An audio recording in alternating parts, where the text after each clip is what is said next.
नहीं, हमारी घबराहट इसलिए है कि आप संविधान को खत्म करेंगे, हिंदू राष्ट्र बनाने का प्रयास करेंगे। आपके टारगेट पे कोई घुसपैठिया नहीं है। आपके टारगेट पे माइनॉरिटीज, मुसलमान, दलित और ओबीसीज हैं जो आपके लिए वोट नहीं देते। यहां हिटलर की बात करी थी अश्विनी जी ने, मैं एलैबोरेट कर देता हूं। पहले वोटिंग राइट्स हटाए, उसके बाद वहां पे यहूदियों, ज्यूज के घर के बाहर क्रॉस लगाया, आइडेंटिफाई करने के लिए कि कौन सा घर किस माइनॉरिटी का है। यहां भी शुरुआत हो गई है कांवड़ यात्रा से। कौन सी दुकान किसकी है, कांटा लगाओ, वाराह की फोटो चिपकाओ। तो यहां भी आप उसी रास्ते पे चल रहे हैं। ये बैकडोर एनआरसी नहीं है, ये फ्रंट डोर एनआरसी है to take away the rights of the Muslims and the minorities. ये षड्यंत्र है और इसीलिए हम मुखालिफत करेंगे इसकी। क्यों जीते आप रिजाइन करिए ना एज प्राइम मिनिस्टर।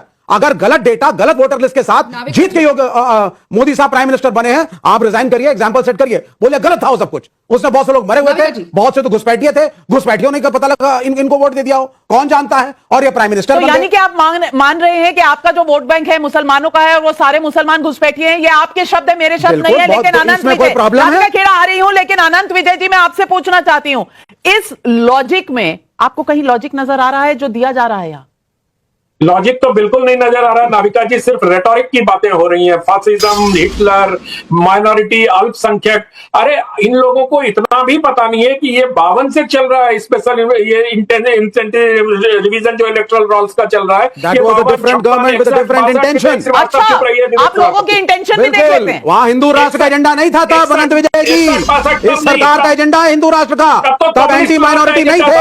आप मुसलमान का घोर विरोधी हो, सेकंड ग्रेड सिटीजन बनाना चाहते हो। बोलने तो देखिए भाई, तो ये अंदाजा लगाइए। तो मैं शांत था, आप बोल रहे थे मैं शांत था, आप बोल रहे थे मैं शांत था। थोड़ा तो ये परिचय मत दीजिए कि आप वामपंथी हैं और आज राजनीतिक विश्लेषक। तो बहुत अच्छे लोग होते हैं सर।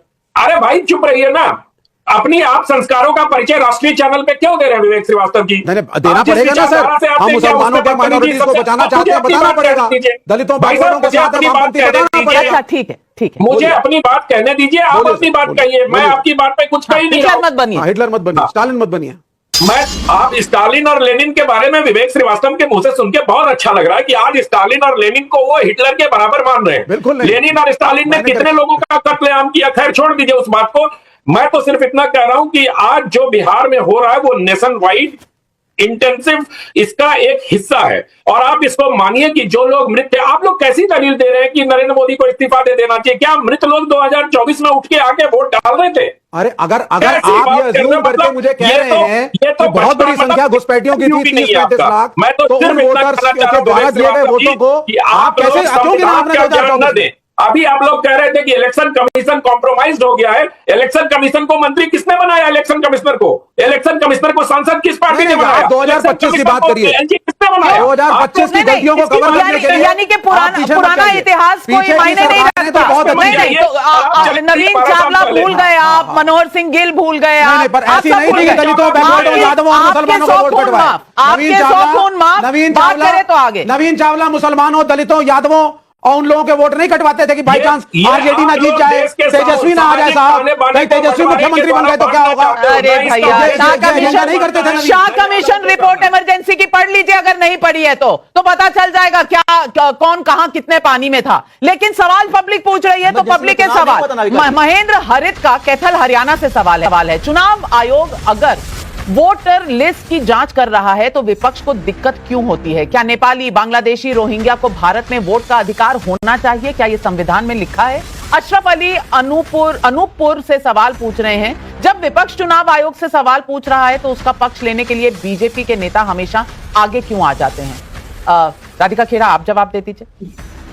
ये बात तो हम इलेक्शन कमीशन के प्रवक्ता नहीं है, लेकिन जब देश की सरकार पर लगातार मोदी जी पर ऐसे सवाल उठेंगे और यहाँ पे बैठे लेफ्ट के जो बची खुची लेफ्ट है उसके प्रवक्ता कह रहे हैं कि हम मुस्लिम विरोधी है, तो भाई साहब दिल्ली के इलेक्शन अभी खत्म हुए हैं, मुस्तफाबाद जहां पे 70 to 75% मुस्लिम पॉपुलेशन है, वहां पे भी भारतीय जनता पार्टी के विधायक जीत के आए हैं। तो अगर हम मुसलमान विरोधी होते तो वहां से हम जीत के नहीं आते, 30% वोट से नहीं जीत सकते। थोड़ी कॉमन सेंस से सवाल करें, बीच में काय काय मत करिए। मैं कुछ बोलूंगी इंसर्ट बिल्कुल इनके लिए बना है। हमारी सरकार ने ना कभी इलेक्शन कमीशन को नवीन चावला के थ्रू नहीं दबाया है और ना हमने कोई भारतीय जनता पार्टी हिंदू विरोधी है। नाविका जी, इसको ब्रेकिंग लगाया जाए। भारतीय जनता पार्टी अयोध्या में हारी है क्योंकि हिंदू विरोधी है। इनका राधिका जी का लॉजिक है, ये पर्सन है जो 6 महीने पहले पता नहीं कौन सा भारतीय जनता पार्टी के वॉशिंग पाउडर में धुली है और इनका बिल्कुल जो है एग्जाम्पल ही चेंज हो गया। भाई साहब, मैं जिस भी वॉशिंग प्लास्टिक पाउडर से धुली हो आपको तो कांग्रेस पार्टी में कोई जानता भी नहीं है ना, आप उनके प्रवक्ता है तो आप चुप रहिए। मैं बोलूंगी आपकी एंट्री भी नहीं है, नए वाले ऑफिस में भी आप 34 करोड़ में दिए, कांग्रेस तो पार्टी चुप में कोई रहिए, जाने ना तो चुप जाने इससे रहिए, फर्क नहीं पड़ता। मैं देश के लिए यहाँ पर देश की जनता के लिए खड़ा हूँ, देश की जनता के लिए खड़ा हूँ, देश के लिए खड़ा हूँ। आप जो लॉजिक दे रही है उस लॉजिक से भारतीय जनता पार्टी मुझे भी आपका लॉजिक नहीं समझ आ रहा, लेकिन मैं असदुद्दीन ओवैसी साहब जो कह रहे हैं उस पर सवाल पूछना चाहती हूँ। और वारिस पठान, ये जो 35 लाख वोटरों की बात आई है वो इस बात से उठी है कि 1.6 यानी कि 1.5% लोग मृत हैं। अब इनको निकालना चाहिए या नहीं निकालना चाहिए, और इसमें क्या फर्क पड़ता है कि ये घुसपैठिए हैं या भारतीय हैं? मृत है ही नहीं तो इनको निकलना चाहिए या नहीं निकलना चाहिए? मुझे हां और ना में जवाब दे दीजिए, क्योंकि मेरे 2-3 सवाल हैं। देखिए नविका जी, हाँ और ना नहीं चलता, यहाँ पे बहुत सारी चीजें देखना पड़ता है। अरे आप ही की मृत कम्युनिटी लोगों के में क्या देखना पत्रकार पड़ता बिहार है? गए, वहां पर मर उन्होंने जाके चुके पूरी तरह हैं, से वो इंक्वायरी की जीवित नहीं है, है, पता उन्हें भी चला नहीं तो क्या निकालना पता चला, चाहिए उन सबको ताकि देखा। उनके नाम पर कोई और वोट डाला है।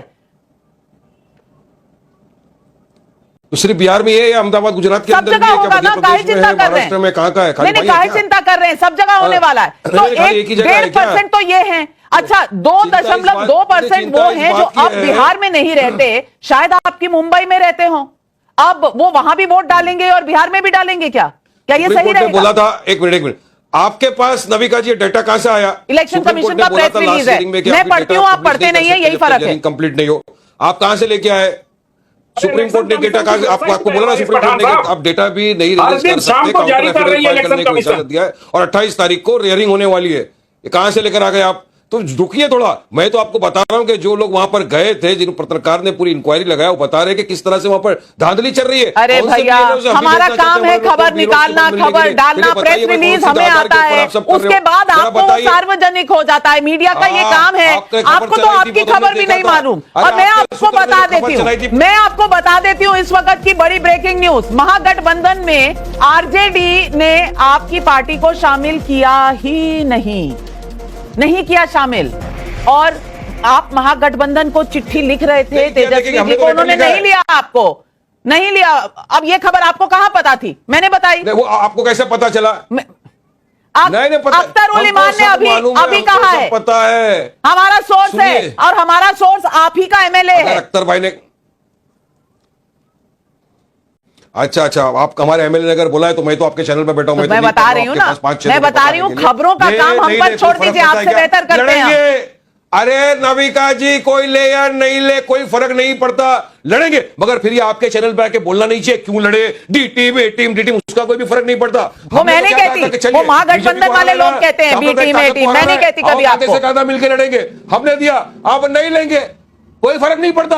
अरे कोई फर्क नहीं पड़ता, हम तो लड़ेंगे, भारी ताकत में लड़ेंगे। पिछली बार 5 जीते, इस बार आप देखना कितनी सीटों पर लड़ेंगे, और काफी ताकत में लड़ेंगे। और तीसरा महायुद्ध पिछली बार भी आप लड़े थे, उसी पार्टी के हमारे, पिछली बार भी आप लड़े थे, 5 के 5 कहां चले गए पता नहीं चला। छुमंतर वहां चले गए। कंचना जी, आपकी पार्टी में पिछली बार वाले आ गए थे, अब नए वाले आप ले नहीं रहे हो, महागठबंधन कर नहीं रहे हो, क्या है ये कौन सी दोस्ती है?